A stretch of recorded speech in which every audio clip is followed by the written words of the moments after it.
নিয়ে নিচ্ছি বড় চামচে 6 চামচ ময়দা। ভর্তি ভর্তি করে আমি 6 চামচ নিয়ে নেব। 3 চামচ, 4, 5, এই 6 চামচ নিয়ে নিলাম। এবারে 6 চামচ ময়দার জন্য আমি 3 চামচ ভর্তি ভর্তি কর্নফ্লাওয়ার নিয়ে নেব। 3 চামচ কর্নফ্লাওয়ার নিয়ে নিলাম। আর এরই সাথে নিয়ে নেব 2 চামচ গুঁড়ো করে রাখা চিনি। ভর্তি ভর্তি 2 চামচ চিনি দিয়ে দিলাম। চিনিটা কিন্তু অবশ্যই গুঁড়ো করে নেবে।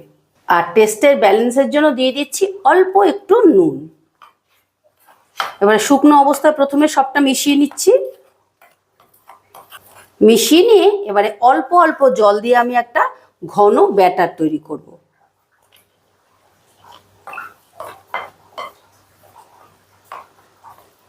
একদম থকথকে একটা ব্যাটার হবে।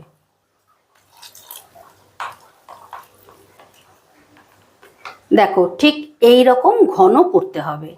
আর তোমরা যতটা ময়দা নেবে তার হাফ কর্নফ্লাওয়ার নেবে, তাহলে ব্যালেন্সটা ঠিকঠাক হবে।